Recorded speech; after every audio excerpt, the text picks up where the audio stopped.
Bismillahirrahmanirrahim. Assalamualaikum warahmatullahi wabarakatuh. Perkenalkan, saya Devita Ramadhani Meisya. Di sini saya sebagai guru PKL di SMA Negeri 34 Jakarta. Nah, nanti untuk ke depannya saya sekitar dari Februari awal hingga awal April atau akhir Maret, saya di sini akan berkolaborasi dengan dosen dengan maaf, masih terbawa suasana kampus. Jadi saya di sini akan berkolaborasi dengan guru ekonomi yang ada di SMA Negeri 34 Jakarta, yakni Pak Nana, yang mengajar di kelas 11 IPS 1 sampai IPS 3. Nah, jadi saya memegang nanti kelas IPS 1 sampai IPS 3 untuk mengajar mata pelajaran ekonomi.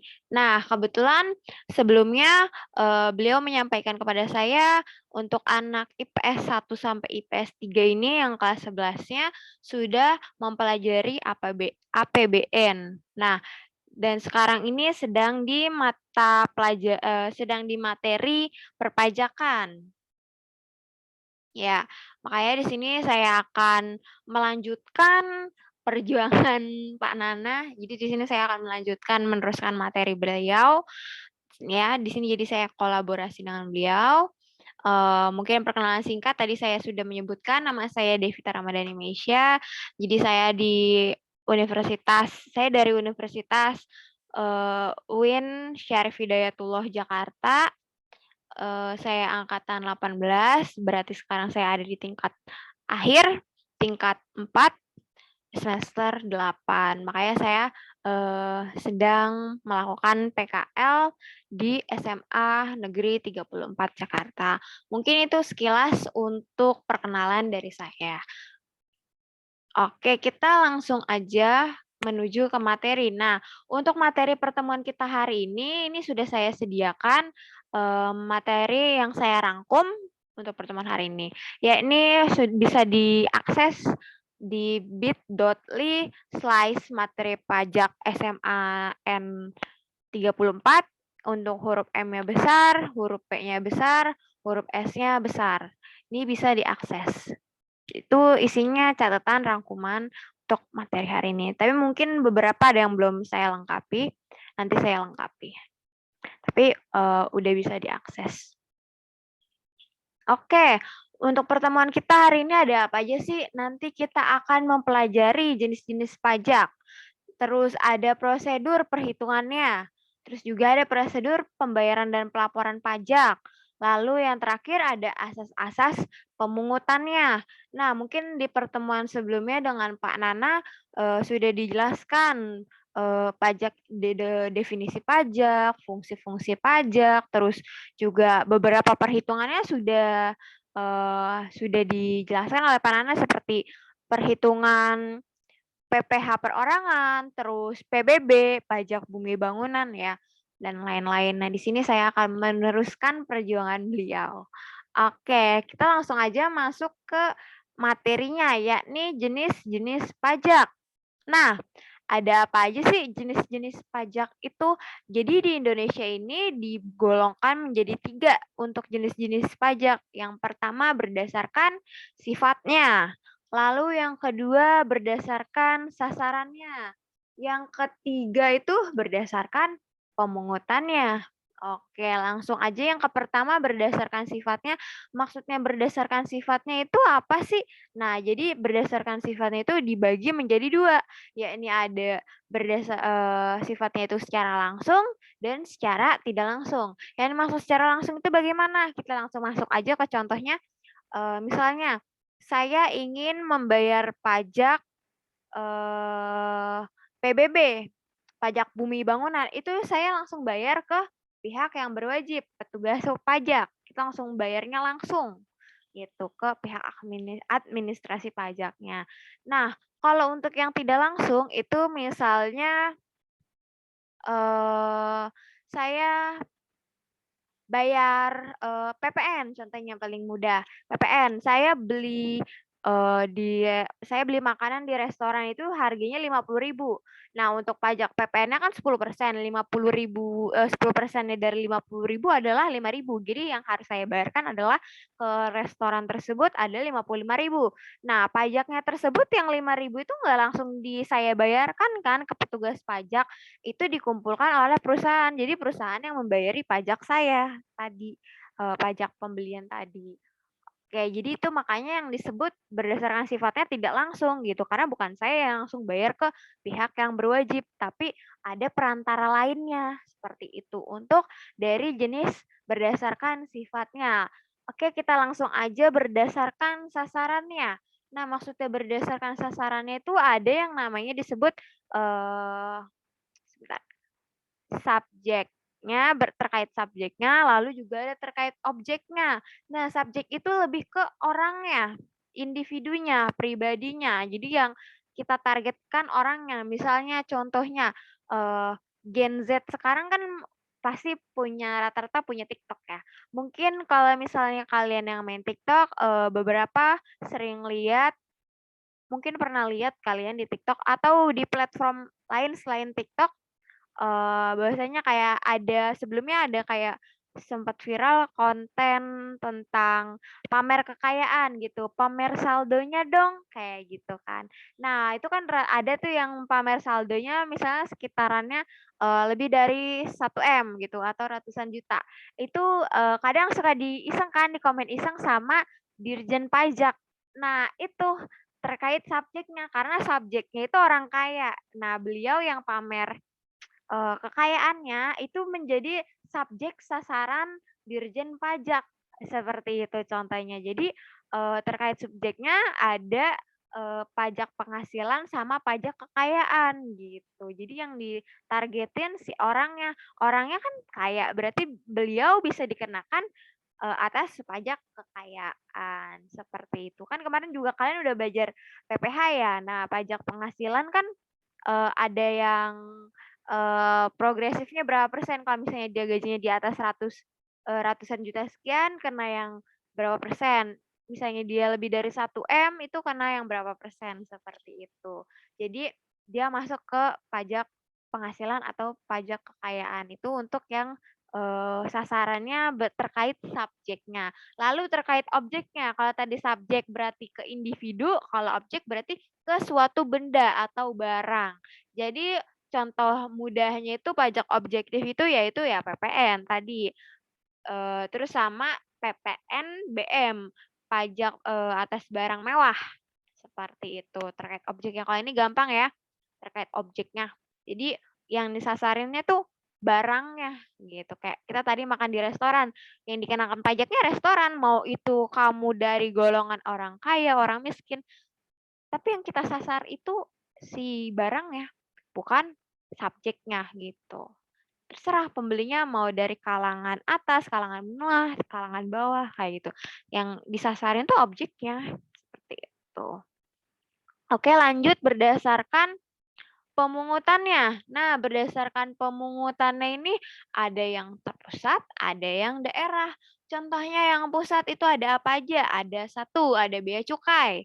Lalu ada PBB, pajak bumi bangunan, terus ada juga pajak bea materai.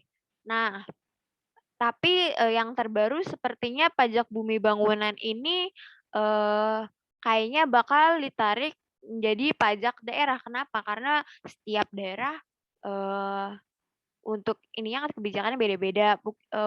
Contohnya aja di Jakarta Selatan, misalnya tanah per meter perseginya itu harganya 10 juta, sedangkan di Bogor, itu harga tanah per meter perseginya itu 500.000, ada yang 200.000. Nah, jadi tiap wilayah itu beda-beda. Jadi,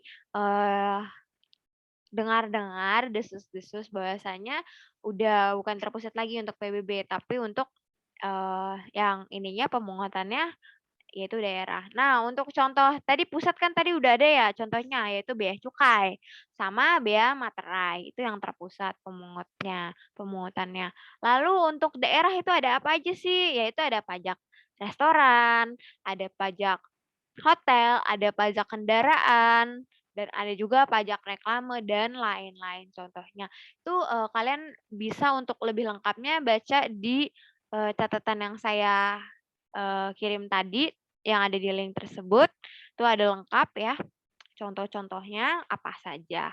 Oke, bisa kita cukupkan untuk di jenis-jenis pajak mungkin eee, sudah cukup paham, bisa kalian baca lagi ya di materi yang saya lampirkan atau di buku paket yang kalian pegang masing-masing, seperti itu. Oke, ada pertanyaan nih, apa itu bea? Ya, tadi kan kita sempat menyinggung kan, ada bea cukai, ada bea materai. Nah, tapi sebetulnya kita tahu nggak sih apa makna dari bea itu? Dari tadi kan kita sudah menyebutkan bea-bea, tapi mungkin ada beberapa dari, siswa-siswa di sini, belum tahu bea itu apa sih, Bu? Gitu. Oke, bea itu kalau di slide PPT ini bahwasanya bea adalah pungutan yang dikenakan. Nah, yang dikenakan berarti bea itu kata lain dari tarif. Nah, jadi bea itu adalah kata lain dari tarif, jadi pungutan yang dikenakan atas keluar masuknya barang atau komoditas yang berkaitan, dengan masuk dan keluarnya di wilayah pabean. Nah, kalau wilayah pabean itu wilayah perbatasan. Contohnya wilayah pabean itu ada di mana aja sih, Bu? Contohnya ada di kayak di bandara, batasan penerbangan, terus itu di perbatasan, ini, laut gitu, di pelabuhan, terus darat juga ada gitu. Jadi wilayah pabean itu wilayah yang, perbatasan yang kena pajak gitu contohnya. Makanya kan suka ada di bandara tuh, "Aduh barang saya, tertahan nih, tertahan bea cukai," gitu, seperti itu. Jadi bea itu adalah tarif, wilayah pabean adalah wilayah perbatasan, terkenanya tarif pajak. Oke, selanjutnya, kapan sih kita harus menggunakan bea materai?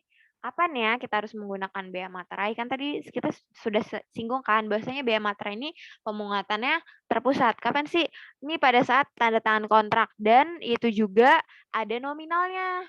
Adik-adik, nominalnya berapa sih? Itu minimal Rp5.000.000. Jadi kalau misalnya nih, kita mau ada faktur atau invoice gitu, harus dilampirkan tanda tangan beserta materai apabila di atas Rp5.000.000. Misalnya adik-adik mau masuk sekolah dan ada bayar biaya peliharaan gedung dan bayar gedung lain-lainnya dan itu nominalnya di atas, 5.000.000.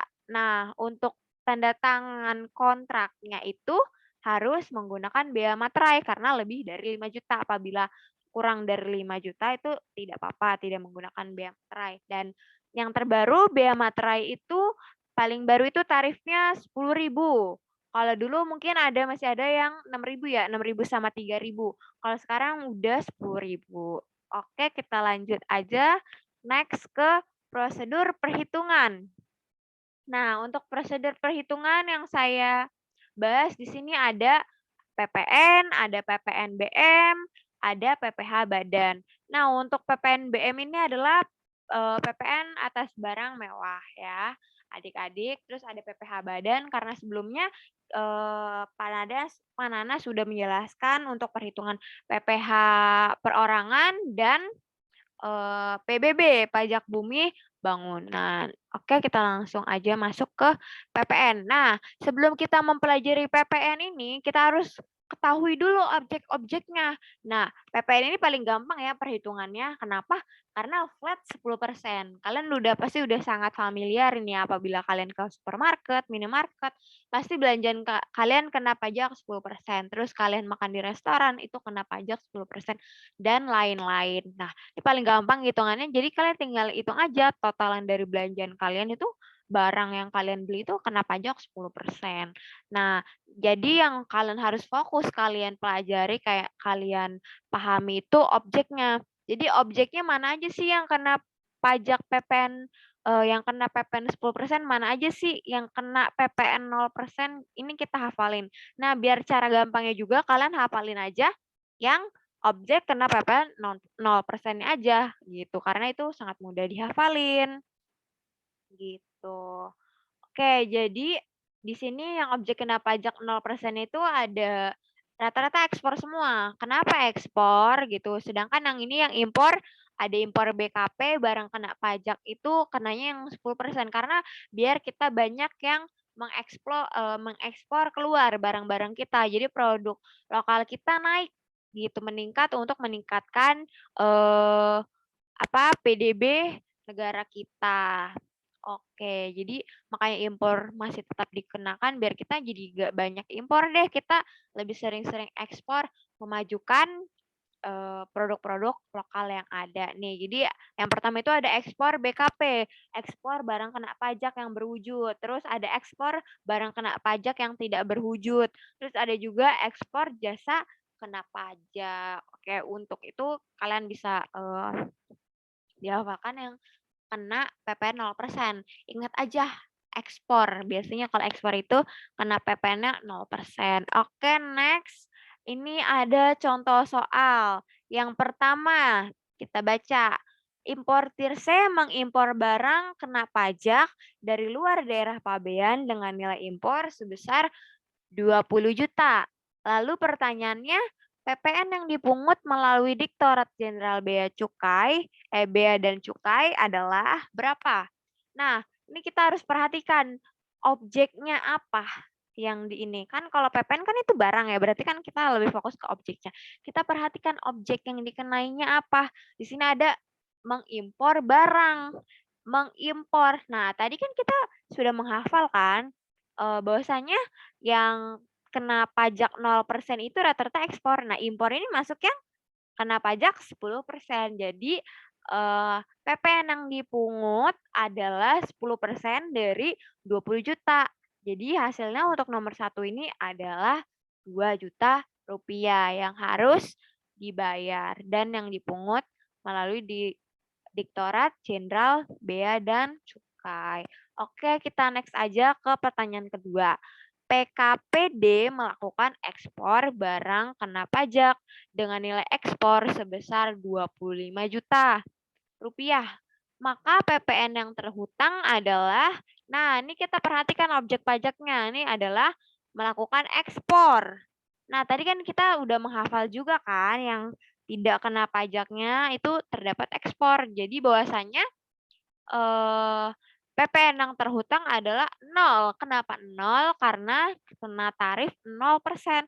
0% dikali 25 juta rupiah hasilnya adalah 0 rupiah. Jadi untuk nomor 2 ini hasilnya 0 rupiah. Yang nomor 1 tadi hasilnya 2 juta rupiah. Oke, ini gampang ya. Tinggal hafalin kuncinya, hafalin objeknya aja tadi. Kita langsung next. Oh, ada pertanyaan nih. Apa sih itu bedanya PPh perorangan dengan PPh badan? Nah, berarti kita udah mau masuk nih ke pembahasan PPh badan. Tadi kita sudah selesai tentang PPN. Oh iya, tadi saya sempat ketinggalan. Kita balik lagi ke PPN. Nah, ini untuk PPN yang barang biasa ya. Ada yang tadi sebelumnya saya singgung PPN BN, yaitu pajak kena barang mewah. Nah, pajak kena barang mewah itu tarifnya dari 10% sampai 200%. Contohnya itu ada mobil gitu, karena setiap orang belum tentu bisa membeli mobil. Oke. Nah, tapi tergantung kebijakan untuk barang mewah. Contohnya kebijakan kemarin ada COVID. Jadi pada tahun 2021 di bulan Maret itu pajak barang mewah itu ditiadakan untuk mobil. Pembelian barang mewah ini barangnya itu adalah mobil. Jadi ditiadakan untuk pajak barang mewahnya karena banyak ya, karena COVID ini berdampak ke seluruh negara dan seluruh seluruh, elemen yang ada gitu. Jadi, pajaknya itu dihapuskan. Jadi untuk meningkatkan, untuk saling membantu meningkatkan, perekonomian negara kita. Oke, udah beres ya yang PPNBM-nya udah aman. Oke, kita langsung aja masuk ke PPh Badan. Nah nih PPh Badan, apa sih bedanya PPh perorangan dan PPh Badan? Kalau PPh perorangan ya ditujukan pada orang tersebut, individunya gitu. Misalnya contohnya karyawan. Karyawan itu bekerja di suatu tempat, instansi atau corporate. Nah, dia dikenakan pajak penghasilan perorangan gitu. Sedangkan kalau PPh badan ya badannya tersebut brutonya itu berapa atau penghasilannya itu berapa yang didapatkan nanti dihitung dan dilaporkan. Seperti itu. Oke, next. Ini apa sih angka-angka ini ada 1770 sama 1771. Nah, ini adalah yang membedakan kode pelaporan formulir. Nanti kan kita kalau misalnya kita nanti punya pekerjaan gitu, kita menjadi pihak yang wajib pajak, jadi pihak pihak wajib pajak, entah itu perorangan atau badan, nanti itu ada SPT, surat pelaporan, tahunan gitu. Itu untuk kita bayar pajak. Nanti ada formulirnya tuh, kita harus isi formulir, di situ nanti ada kodenya, ada kode 1770 sama 1771. Nah, untuk 1770 ini adalah, kode formulir untuk PPh perorangan gitu. Nah, di PPh perorangan ini juga kelasnya ada beda-beda, nanti ada juga 1770S, di belakangnya ada juga 1770 SS. Nah, bedanya yang S-nya 1 sama S-nya 2, kalau S-nya 1 itu pendapatannya itu, per bulannya lebih dari 5 juta atau, lebih dari 60 juta per tahun. Sedangkan kalau yang S-nya 2 di belakang 770 SS itu yang gajinya atau pendapatannya kurang dari 60 juta. Nah, kalau misalnya itu ada juga kan yang tadi, pajak progresif gitu berapa persennya, itu juga nanti ada perhitungannya. Oke, untuk yang 771 ini adalah, kode formulir untuk PPh badan, seperti itu. Nah, untuk di PPh badan, tadi kan saya sudah menyinggung kalau di PPh perorangan tuh kan ada kayak pajak progresifnya, misalnya pendapatan beliau lebih dari ratusan juta itu kena pajak progresif yang 15% atau lebih dari berapa miliar gitu, itu kena yang 35% kayak gitu. Nah, untuk di PPh badan pun juga ada pajak progresifnya, kayak gitu. Nah, ini kalau saya rangkum, saya bagi menjadi 3, yang pertama itu ada perusahaan yang brutonya kurang dari 4,8 miliar. Nah, terus yaitu yang kedua ada perusahaan yang brutonya lebih dari 4,8 miliar namun kurang dari 50 miliar dan yang terakhir adalah brutonya yang lebih dari 50 miliar. Nah, di sini udah saya rangkum PKP-nya berapa, PKP itu penghasilan kena pajaknya berapa dengan rumusnya dan serta tahapan-tahapan perhitungannya. Nah, ini saya jelasin sekilas, nanti kita biar lebih mantap lagi, kita akan implementasikan ke dalam soal biar kalian lebih mantap dan lebih paham. Ini jadi saya akan bahas kilas untuk bruto yang kurang dari 4,8 miliar. PKP yang dikenakan atau pajak penghasilan kena pajaknya itu adalah 800 juta. Oke, dengan rumus PPh badan sama dengan 50% dikali 25% dikali penghasilan kena pajak. 50% dikali 25% adalah 0,125%. Berarti nanti 0,125% dikali 800 juta. Oke. Terus sekilas saja nanti kita implementasikan ke soal. Terus untuk yang kedua yaitu bruto lebih dari 4,8 miliar lalu kurang dari 50 miliar. Nah, untuk PKP-nya ini penghasilan kena pajaknya itu 10% dari brutonya. Misalnya brutonya 17 M, berarti PKP-nya dikenakan berapa? Dikenakannya 1,7 miliar. Oke, ini ada rumusan pertama itu ada yang mendapatkan fasilitas tarif 4,8. Jadi ada perhitungan yang kayak sebelumnya gitu. Terus ada yang tanpa fasilitas. Ini saya bagi yang untuk mendapatkan fasilitas tarif 4,8 dibagi menjadi 2 langkah, terus yang tanpa fasilitas juga dibagi menjadi 2 langkah. Jadi totalnya ada 4 langkah. Nanti kita implementasikan langsung aja ya ini.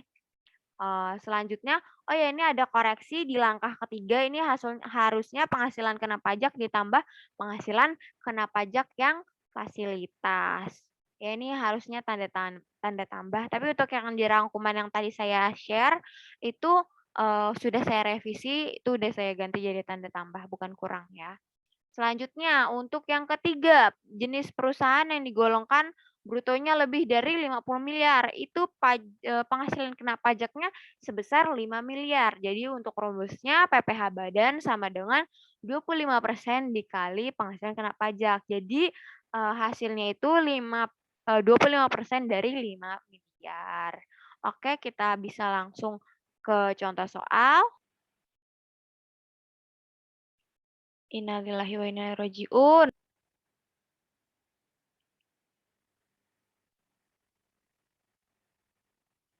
Oke, ini kita udah lihat contoh soal ke nomor 1.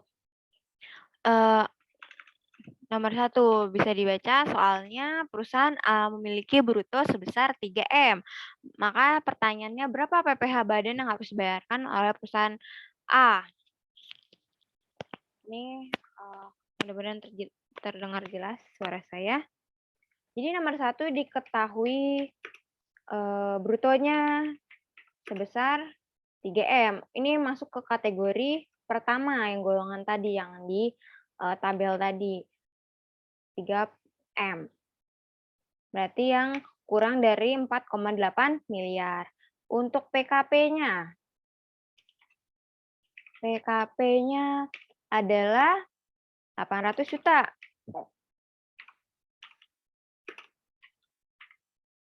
Oke, jawab. Rumusnya adalah PPh badan sama dengan 50% dikali 25% dikali PKP. Nah, PKP-nya kan udah ada tuh 800 juta, berarti 50% kali 25% adalah 0,125. 0,125 dikali 800 juta sama dengan 100 juta. Ini coba dicek ulang kembali ya, pakai kalkulator. Kalian boleh hitung pakai kalkulator.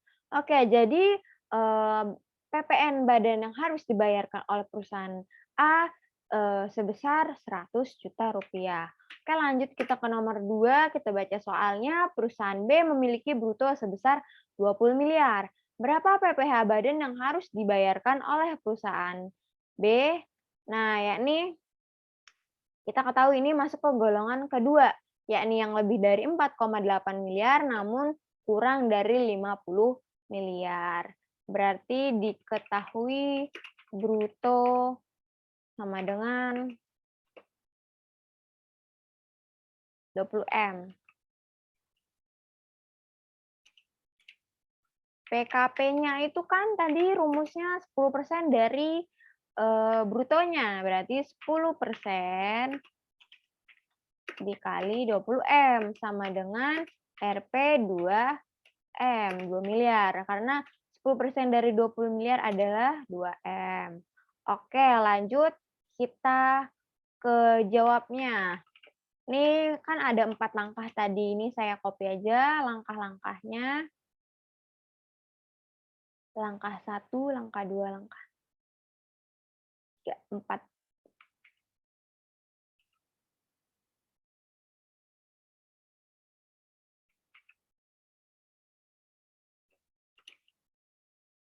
Oke, ini saya rapikan dulu.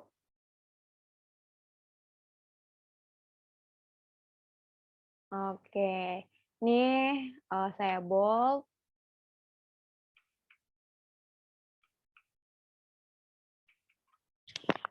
Mudah-mudahan suara saya terdengar jelas ya walaupun saya taruh ini. Nah, lanjut kita langsung masuk ke langkah 1. Ini langsung kita masukin aja ya. Peredaran brutonya kan 20 miliar. Ini kita masukin nih ke peredaran bruto. Terus penghasilan kena pajaknya kan tadi udah kita hitung 10%-nya. Berarti 2 miliar. Ini kita langsung masukin aja. Sama dengan 4,8 miliar dibagi 20 miliar itu hasilnya kalau nggak salah 0,24. Itu coba kalian hitung sendiri buat pastiin dikali 2 miliar. Karena ini di dalam kurung kan ya, berarti harus dihitung dulu nih yang ini nih. Tuh. Tuh. Oke. miliar. Sama dengan 2 kali 2, 4, 4 kali 2, 8, berarti 480 juta untuk di langkah 1. Nah, di langkah kedua kita masuk ini 50% kali 25% kan 0,125 ya. Sama kayak tadi ini 0,125 dikali penghasilan kena pajaknya 2M. Ini kita masukin berapa 2M dari apa namanya 0,125 kali 2M itu hasilnya tinggal kali aja 5 kali 5 250 ya. Berarti hasilnya adalah 250 juta. Oke, lanjut ke 3. Ini tinggal tambahin aja langkah 1 ditambah langkah 2. Langkah 1-nya 480 juta, langkah 2-nya itu adalah 250 juta. Berarti hasilnya 730 juta ya. Ini tolong hitung kembali pakai kalkulator. Selanjutnya kita ke tahap keempat. Yang tadi di langkah ketiga dikali 25%. 25% dikali 730 juta. Hasilnya berapa? Hasilnya 182.500. Nah, ini coba hitung kembali. Berarti ini hasilnya juta, 182 juta sekian. Oke, udah selesai nih. Berarti untuk nomor 2, PPh badan yang harus dibayarkan oleh perusahaan B sebesar 182 juta, 182 juta sekian. Nah, lanjut ke soal nomor 3.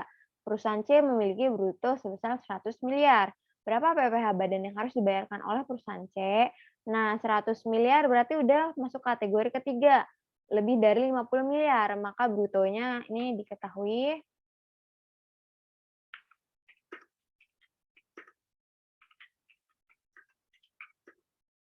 Miliar.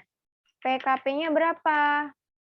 PKP-nya adalah 5 miliar. Ini sesuai yang di tabel tadi ya. Oke. Jawab. Berarti PPh badan sama dengan 25% dikali 5M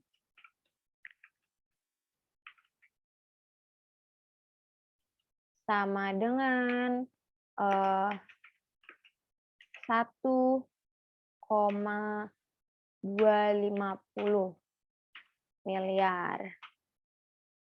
Oke, beres. Jadi nomor 3, perusahaan C harus membayar pajak sekitar atau PPh badan sekitar 1,2 miliar sekian ya. Oke, untuk contoh soal di PPh badan. Oke, kita langsung aja lanjut ke materi selanjutnya. Oke, sebentar.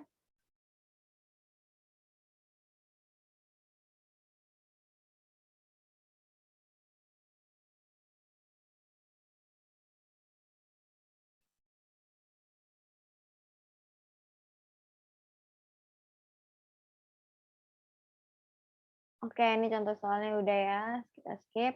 Nah, kita masuk ke prosedur pembayaran dan pelaporan. Nah, untuk zaman sekarang ini kita sangat dimudahkan. Jadi, kita nggak perlu lagi datang ke kantor pajak. Ini kita bisa akses melalui website, yaitu website ini tipe ya, ini HTTPS di website Dirjen Pajak ya. Nih linknya bisa kita akses, kita buka. Nanti dalam website tersebut, nanti kita ada pilihan nih, ada e-filing, ada e-billing, juga ada e-faktur gitu. Apa sih bedanya e-filing sama e-billing? Nah, untuk e-filing ini adalah untuk pengisian. Ini ada formulir SPT nih, SPT 1770. Ini kan ada kodenya kan tadi ya yang sempat kita singgung tuh. 1770 ini adalah berarti eh, perorangan. Dia masuknya ke formulir PPh perorangan atau pajak penghasilan perorangan. Ini nanti kita masuk, biasanya formulirnya itu berbentuk Excel, jadi kita tinggal masukin aja nominalnya, itu udah ada rumusnya, nanti otomatis keisi sendiri, terhitung sendiri. Ya, ini untuk formulir e-filingnya nanti kita upload ke ini e-filing, ke bagian yang e-filing. Nah, di sini ada e-billing nih. Apa sih e-billing itu? E-billing ini untuk bayar kayak seperti bayar PPN. Nah, jadi kita bayar langsung, ini kita ada tagihannya PPN yang harus dibayar gitu, tagihan pajaknya e-billing nanti kita bayar. Nah, untuk invoice-nya atau fakturnya nanti keluar di e-faktur karena kita harus butuh bukti pembayaran kita telah bayar pajak. Nanti bisa diambil di e-faktur. Mungkin itu aja sekilas untuk proses dan pelaporan pajaknya, pembayaran dan pelaporan pajaknya itu kita sangat dimudahkan sekali. Bahkan kemarin rumah saya sempat didatangi sama petugas pajak untuk PBB. Untuk PBB dari tahun 2021 itu udah online juga. Mungkin kalau dulu PBB saya pernah tuh waktu saya SMA saya pernah dikasih tugas bahwasanya SMA atau SMP ya. Kalau SMA dulu sebetulnya saya bukan IPS, dulu saya SMA IPA, jadi saya nggak ketemu pelajaran ekonomi. Tapi dulu saya pernah kok dikasih tugas untuk foto PBB, kayaknya sih kelas SMP dulu saya. Nah, tapi teman-teman saya yang dulu IPS pernah merasakan bahwasanya ditugaskan untuk foto PBB-nya. Jadi, difoto PBB-nya, berapa untuk, rumahnya dan lain-lain. Seperti itu. Nanti, difoto itu sebagai faktur, tapi kalau untuk sekarang PBB udah bisa online juga bayarnya, gitu. Jadi nanti di depan rumahnya itu ditempel stiker gitu untuk nomor ininya. Nomor pembayaran, nomor apa ya, mungkin nomor akunnya kayak gitu-gitu. Ya, langsung aja lanjut kita ke asas pemungutan. Nah, ini yang terakhir nih, asas pemungutan. Nah, tadi kan kita udah belajar tuh proses-proses perhitungannya. Kenapa sih, Bu, kita harus belajar proses penghitungannya? Kan ribet, Bu. Emang nggak ada yang mau ngitungin apa, Bu? Kayak gitu.